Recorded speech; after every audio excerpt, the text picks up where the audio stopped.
It is time. It is time that we begin, and so having to move further and further back, which it is what it is, I guess.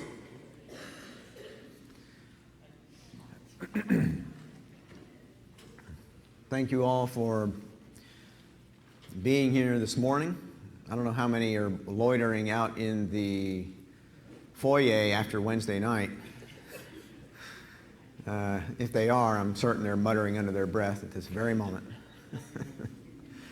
But anyway, I appreciate your attendance this morning. As we continue this class, let me introduce this class by thanking Brett Oakes for filling in for me last week. Thank you very much, Brett.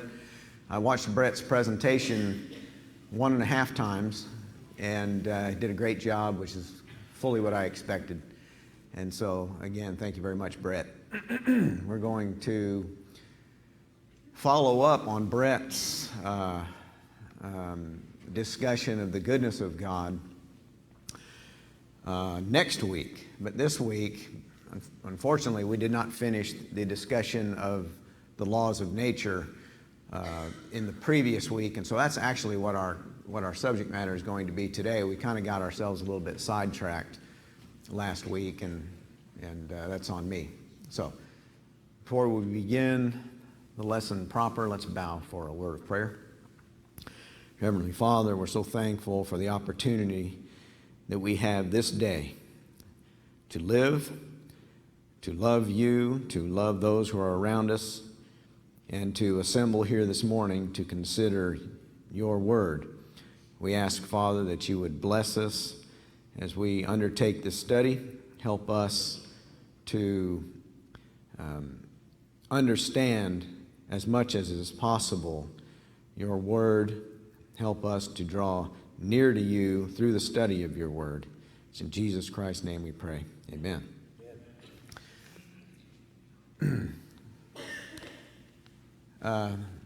We introduced the lesson 2 weeks ago talking about what we call the inexorable laws of nature. Inexorable simply means that the laws of nature are unyielding. They seem to operate in a manner that, by and large, is fixed. And I say by and large for reasons that I think will become obvious later on. And so it is apparent that God allows his creatures to suffer pain, pain for which these fixed laws appear to us to be the proximal cause of that type of suffering. An object falls on an innocent bystander, causing pain and suffering. Might be a landslide, rocks fall on people. We've certainly heard of those sorts of things. A box falls off a shelf and lands on someone and injures them, maybe even kills them. And so, we would consider that to be caused essentially by gravity, right? The laws of nature. A child drowns in a swimming pool, or a ship founders and people drown. The laws of nature. A family perishes in a car crash. The laws of nature. These things happen. And that's important to us to consider, and in some depth as we're doing, this being the second week that we've considered this. Because the skeptic sees these things and asks, I think reasonably, if God is omnipotent, as the Christian claims he is, and can do all things, why didn't he create the universe such that the natural laws would not be the source of suffering? God can do all things. And so why would he create a universe that has, as its constructed, these fixed laws that can injure people and make people suffer? And so we kind of wrestle with that question, and we started last week. And we kind of got sidetracked, not last week, but 2 weeks ago, with an idea that I presented, and I did a poor job of presenting it. You know, it's the teacher's obligation to present ideas in a way, let me rephrase that, to present non-controversial ideas in a way that are not controversial, and I failed to do that 2 weeks ago. I presented an idea that I think is not controversial, but I presented it in a way that it seemed to generate a little bit of controversy. So I'm going to reformulate what I was trying to say 2 weeks ago, and I suspect that you will perceive this as non-controversial, as I do. God can do all things that are possible. God can do all things that are possible. This is omnipotence. Does anyone find that controversial? It's really not, right? All things that are possible, God can do.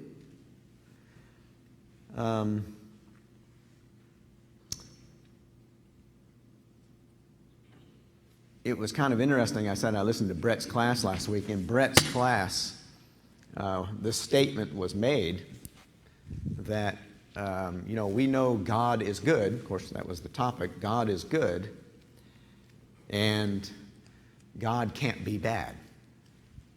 And that was not controversial at all. Does anyone have a pen that I could borrow? Mine seems to have broken. Just throw it at me without putting my eye out. Oh, man, nice job. Thank you very much. Anyway, that statement was not controversial at all. What Brett was saying is that it is impossible for God to be bad, right? So there is an impossibility there. God cannot be bad. That's not controversial for us.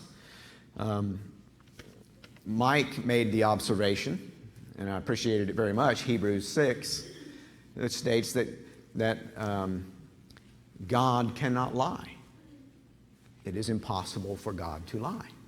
That's not controversial to us at all. James chapter 1 tells us that God cannot be tempted with evil. It is impossible for God to be tempted with evil. We don't find that controversial at all. So there are things, even for God, that are impossible. That's all I was trying to convey last week. But as I said, I did a rather poor job of it, and so it ended up being somewhat controversial. But it's really not controversial at all. God can do all things that are possible. Now, bad things happen to good people, and the laws, these rigid laws of nature, the skeptic has an objection to our, the skeptic questions how it is that we call God good and loving, and yet He allows these things to happen. And so I want to consider for a moment what the skeptic is really asking when he makes that kind of an objection.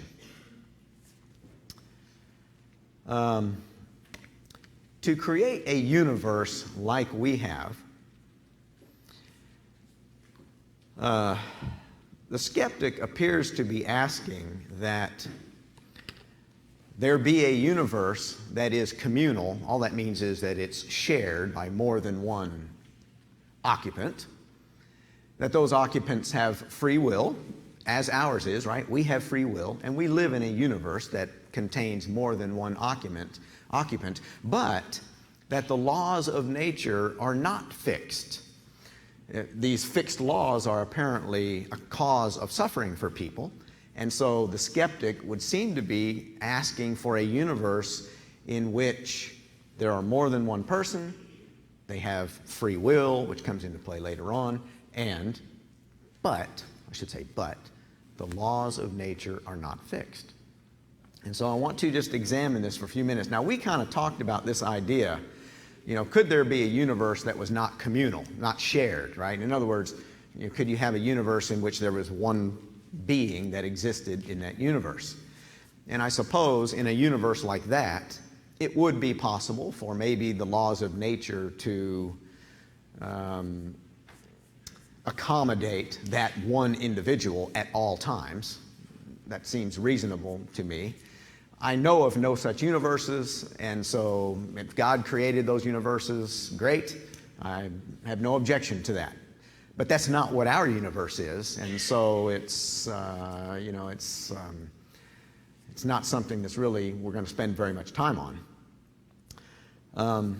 I suppose you could have a universe in which the population does not have free will. Now that comes into play when we think about how we interact with nature. And again, I don't know of any such universe. That's not how our universe is. And so we really are not going to spend very much time on that. And so I want us to imagine a universe in which the laws of nature are not fixed, but instead are random. Now, help me out with that. In a universe, in your imagination, in which the laws of nature are not fixed, what does that look like? Give me some examples. Go ahead, Ralph. One of the main things that would happen is nothing is predictable. Okay. Nothing is predictable, right? Even in our universe with fixed laws, there are things that are pretty unpredictable. But nothing would be predictable. Excellent. I saw Onisa go. The world's already experienced that with Jesus being on the earth. I'm sorry, I missed it. I said we've already experienced that with Jesus being on the earth. He had power over nature. Okay. But is that a universe in which there are no fixed laws? No, even Jesus submitted himself to the fixed laws of nature. And so that's not, he and we're going to discuss that, but he intervened at times, but that's not that's a universe in which there are fixed laws, but when the laws are not fixed, it's absolutely mind-blowing and eye-opening, right? That's kind of the opposite. The only reason that it's mind-blowing and worthy of attention is because the laws of nature are fixed. I saw another hand over here. Was it Orrin? Go ahead, Orrin. Gravity would not exist. So where would we be? Now, the fixed law of gravity to hold things in place as we have today. Yeah, I mean, We'd have confusion. yeah, well, you think about that, right? Okay, we have a universe in which there is no fixed natural law. And if you drop something, sometimes it falls, sometimes it floats, sometimes it does who knows what, right? I mean, that is what you are essentially describing. I mentioned a ship floating or sinking underwater. I suppose with no fixed law, water might be liquid at one moment and gaseous at the next moment and solid at another moment for no apparent reason. It just would be, as Ralph says, yeah, I saw another hand. If you talk about taking away the laws of nature, in the skeptics universe, you have to take away free will. Because a lot of the skepticism is how we treat one another and, wars and battles that rage on, children are killed, rape and murder. Mm-hmm. Okay, that's a good point. Take away free will.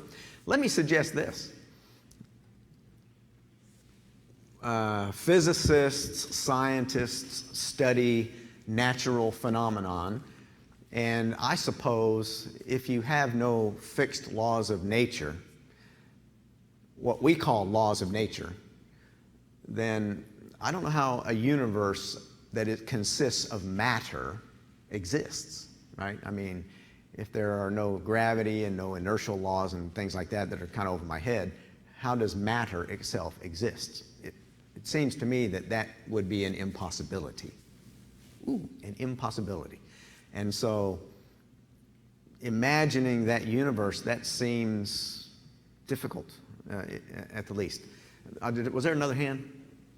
Okay. Let's imagine a different kind of universe. We have a universe in which there are many of us. It is communal, as we say. And this is a universe in which the laws of nature are not rigid, but they're not random either. In this universe that we're going to imagine, the laws of nature obey the wishes of the occupants. Now, it may seem a little random because our thoughts are random, but bear with me for just a minute. So now we have a universe in which, let us say, that the laws of nature obey Ron Murray's will. And so, since I control the laws of nature, I control how air moves, I control how light reacts, I control the laws of nature. Since I control the laws of nature, you know, the obvious question is, how could I, in a universe in which there are more than one of us, a communal universe, ever know that you exist? Because the light being under my control would not necessarily just bounce off of you and land in my eyes for me to see you. That would be one thing. You couldn't make noises in the air because the air is controlled by my will, and so you couldn't speak to me. And, you know, those are kind of maybe silly examples, but you see what I'm driving at. If one person controls the universe, the laws of the universe, it would not be really reasonable for me to even know of your existence. Now, if two of us control the laws of the universe, you can see the obvious conflict that occurs. Now, Jack wants the tree to shade him, and I want the tree to shade me. Now, how do you solve this problem? Well, what we have is a universe in which there are fixed laws that none of us control. And it is the rigidity of those laws, their inexorable nature, that allows a plurality of souls, a plurality of individuals made up of matter to exist. I don't know if that's the battery or what, but anyway. Those fixed laws allow us to exist. They allow us to exercise free will within the limits of those fixed laws. And they allow us to interact even not only with nature, but with one another. Without those fixed laws, it seems to me that a universe, as we understand what a universe is not possible. And so we don't have that kind of a universe. And the idea that there are in fact fixed laws is not a random thing that God chose. It seems to me that this is the way, if we're going to have a universe filled with beings like ourselves, the universe, as far as fixed laws goes, it had to be that way. I don't know if there's another way you could do it. You can't do it with me controlling the laws, and you can't do it without laws. And so this is maybe the only way it could have been done.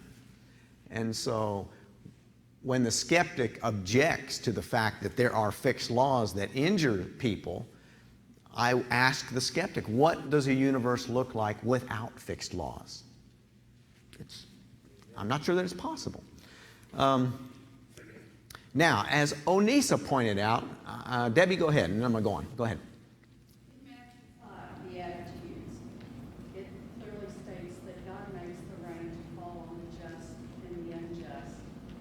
And we have to accept that fixed supposition if we are to be a son of God. What Debbie had said, she observed that Jesus says that God causes the rain to fall on the just and the unjust, and if we're going to have a relationship with God, we need to accept that idea.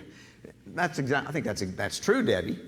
But I want the skeptic, the one who doesn't believe in God at all, to accept the idea that having fixed laws is a necessity even for a God creating a universe. That seems to me to be the way it would have to be if we're going to interact in the way that we do. Now, as Onisa pointed out, when Jesus was on the earth, and God has certainly intervened in these fixed laws many times for his own purposes. What do we read in Genesis 1:1? In the beginning, God created. Well, we use this word fiat creation. What does fiat creation mean? Sorry? Something out of nothing. Exactly right. Something out of nothing. Well, the way we understand the fixed, rigid physical laws of nature, there is a conservation of mass energy, which basically says that you don't have something coming from nothing. That has never been observed in our universe. It has only been observed as God created this universe that we understand. Of course, I say observed in the in a poetic sense because none of us observed it. And so there we have an instance in which the laws of nature, what we call the laws of nature, were contravened by God. In Exodus 3, God appears to Moses in a burning bush. Now, what is it about that story that contravenes what we call the laws of nature? The bush isn't consumed somehow, right? This bush is not being consumed in this process. I don't know how that works. I don't know what it was. But obviously, God contravened his normal chemical laws such that the bush was not consumed. In Exodus 4, Moses throws down his rod, and what happens to it? It turns into a serpent. So here you have an example of God contravening the normal laws of nature to turn what is basically an inanimate object, a piece of wood, into a living, animate object that is a serpent. Interestingly, in Genesis 19, the opposite occurs. In Genesis 19, Lot's wife is escaping from Sodom, and what happens? She looks back and turns into a pillar of salt. And so again, the laws of nature are contravened, and an animate person is turned into an inanimate pillar of salt. Interestingly, in the contravention of what we call the laws of nature, and this is key, I think, keep this one in the back of your head. In the flood story, before the flood, rain was not known, right? And so the flood occurs. And after the flood, notice that from that point on, the earth is watered in a similar fashion than it was. And so the laws of nature seem to be contravened. The laws of nature that existed before the flood were contravened by God. And then they have remained that way ever since. It was kind of a permanent contravention.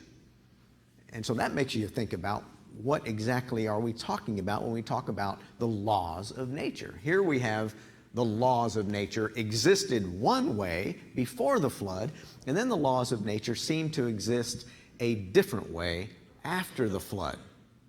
Now, it seems to me that that may tell us something about the laws of nature.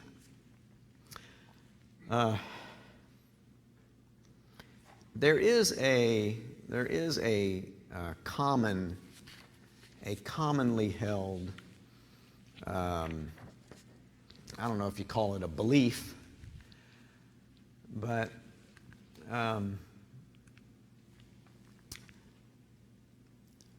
the idea persists, I think, and not just in skeptics, but in believers as well, that God created the universe the way you might, someone might assemble an electric motor or something like that. And, he designed it a certain way, and all the parts fit together a certain way, in a very precise and exact way, I might add. What was the thing? There's some phrase in which God is described as a watchmaker, the divine watchmaker or something like that. You guys know what I'm talking about, right? You think of a watch or at least we used to think of watches with these tiny little springs and gears and all that stuff. They're very precise and exact. And so there's this idea that persists that the universe is constructed in this very precise, exact way, and that God turned it on or wound it up, and then it operates, and it's the fixed laws of nature that are operating, and God has kind of stepped back and is an observer, a neutral observer of this mechanism that he has created. And I think that persistent understanding of the laws of nature can lead us to some difficulties. And so I would suggest to you that is not the way the laws of nature are. There is another description, I think, of the laws of nature that I think is more helpful than this idea of a mechanism that is wound up and let go. I think it may be more correct to say that the laws of nature are the way God usually does things. The way God usually does things. Now, if I'm going to say that the laws of nature are the way God usually does things, what are the implications of that understanding of the laws of nature? It allows that sometimes they are not, that they are changed.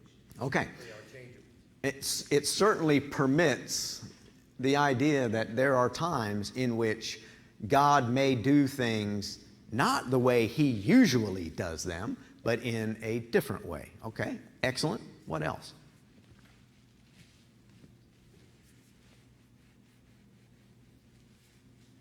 Go ahead, Daniel.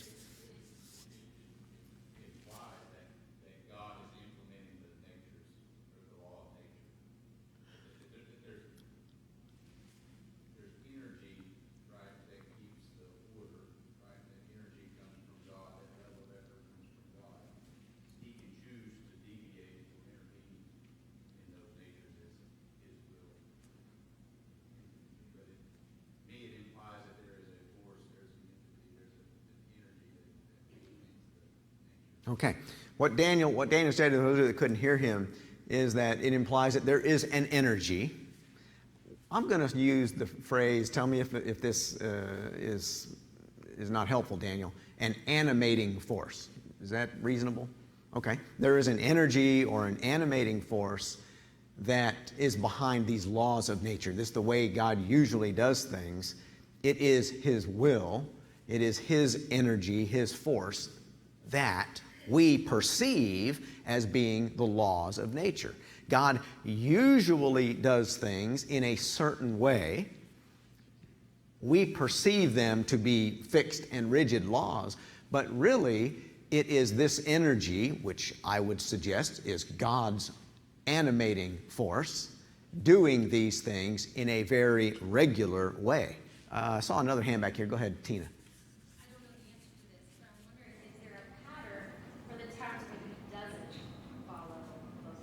Ooh, that's a very interesting question, and I would suggest this, what Tina asked was, God obviously, in our understanding, deviates from the way he usually does things, right? Which appear to us as contravening the laws of nature.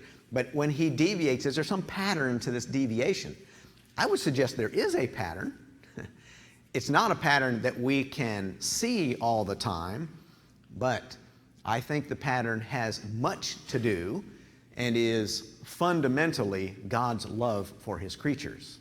And so I think that is where the pattern lies, if you could reasonably call it that. I think there's another implication to this idea that the laws, what we perceive as the laws of nature, are the way God does things, and it's this.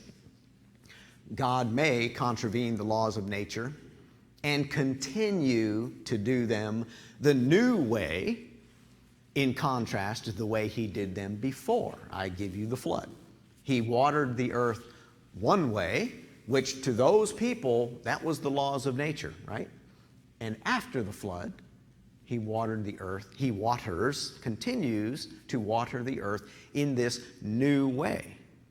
And it occurs to me, by the way, I hadn't really thought of this until just now, but what was the symbol that God gave us that there would be no further flooding of the world? The rainbow. Rainbows occur, in our understanding, because of the prismatic effect of water vapor in the air splitting apart light, right? That's kind of what a rainbow is. You guys remember from like third grade, you did Roy G. Biv, right? You split light into the spectrum. Were there rainbows, or would rainbows have occurred with the earth being watered by a mist rising from the ground? I don't think you'd have rainbows then. So God makes this promise that there will be rainbows now, and in support of that promise, He changes what appears to us to be permanently the way He waters the earth. That kind of makes sense to me. He says He's not going to flood the earth again. He promises the rainbow. In order for there to be rainbows, we have rain. And I think that's the way God has now chosen to continually do things. And so what I'm conveying here to you is the idea that God has created these fixed laws and then stepped away and watches the machine function and maybe sticks His finger in there once in a while if He needs to, that doesn't go far enough for me. For me, it is God's power, God animating the universe, that is the force behind these laws, what we perceive as the laws of nature. Gravity is the power of God. All of the laws of nature are the manifest power of God. Turn to Acts chapter 17. In Acts chapter 17, beginning in verse 24, the God who made the world and all things in it, since He is Lord of heaven and earth, does not dwell in temples made with hands, nor is He served by human hands, as though He needed anything, since He Himself gives to all people life and breath and all things. All things. Life, the animating force of life, is from God. Even breath. When I think of breath, what I think of, when a doctor talks about breathing, there are these laws, the laws of nature that he uses to explain breathing, right? If you all hold your breath, you guys know this, right? If you hold your breath, you're going to have a terrible urge to what? To breathe. Just try that one time. So you hold your breath and there's this urge to breathe. Well, a physician or a physiologist, he looks at that and he says, well, okay, you're holding your breath. Well, since you're holding your breath, CO2 is building up. It's changing your blood chemistry. That causes your brain to send a signal to breathe. And so they look at these physical laws. But what I say is even those physical laws, the change in your blood chemistry and all of these things, are really the power of God keeping you alive by causing you to wish to breathe. And so the laws of nature are the power of God. If you want to ask the question, does God work today? Is God active today? Take a breath. That's what I say. Take a breath, and you will experience the power of God. Go ahead, Mike Johnson. What you are describing is Colossians 1:16. I want you to read that for us then, or just recite it from memory.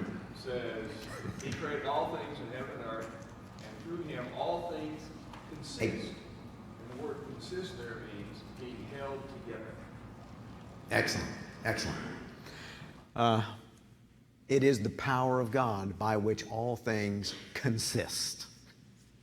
I think that helps me to understand. Now, remember, we have some skeptics who are saying to themselves, why would God create nature such that it can cause harm to these creatures that he loves?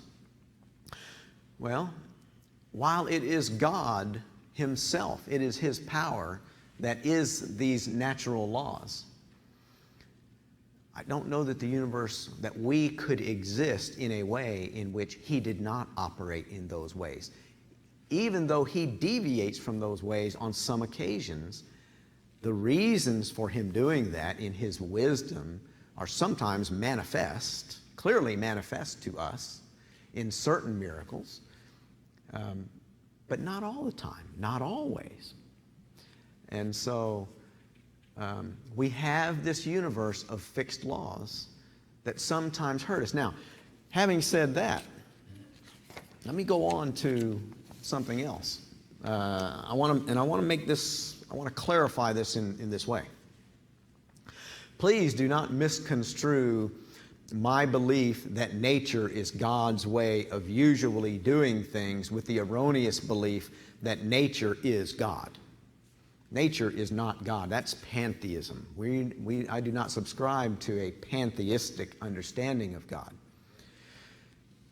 In the beginning, God created. Nature is finite. It is not God. And so please don't misunderstand what I'm saying. Hebrews chapter 1. Let's look at that passage for just 1 minute. God, after he spoke long ago to the fathers and the prophets in many portions and in many ways, in these last days, he has spoken to us in his Son, whom he appointed heir of all things, through whom also he made the world. And he is the radiance of his glory and the exact representation of his nature, and upholds all things by the word of his power. God is not nature, but God's power upholds nature, and it is God's power, as Mike has said, through which nature consists. And so please don't misunderstand what I'm saying, that I believe that God is nature. I do not believe that. And so we come back. Our universe apparently depends upon some fixed laws in order for it to exist and in order for us to exist in it. I want to discuss this for just 1 moment. This idea, these fixed laws of nature sometimes cause pain. Am I done now? Where's Joe? Am I done now? 22. Okay. Okay, we're gonna. The premise, the thing that I'm going to propose, and I'm going to follow this up next week, I guess. Pain is not necessarily evil, and I want you to think about this illustration. Winter's coming on. A lot of us have fireplaces in our house or some kind of radiant heat. And so when we come in from outside and it's cold outside, we get closer to that radiant heat and what? Feels good, right? And in fact, some of us get really close to it. And they don't just want to be warm, they want to be really warm. You know, they like that. I like that too. I'm from Florida. And so I really like that. And in fact, I can remember when I was a Boy Scout. I was stupid. I admit that. I was a stupid Boy Scout. And so we would go camping, and my feet would be cold, and I'd put my feet up by the fire. And I would get my feet up so close that the rubber on my tennis shoes would melt. Now, you guys have done that too. I know you have. But that's maybe getting too close, but I wanted to be warm. But you can get so close that you now feel pain, right? And so I want you to understand this illustration. You have warm, and then you have warmer, and you have, wow, that's hot, but that feels good. And then you have, ow, that's hot, it hurts. It is the same fibers in your body. The same nerve fibers are excited all the way through this getting closer to the fire. It's the same nerve fibers. But at one point, it's good, and yet at another point, suddenly some would say it's evil because it's pain. What I'm trying to convey is the idea that pain and evil are not equivalent, right? Pain and evil are not equivalent. And so I'm going to stop there. God bless America. Thank you all for being here.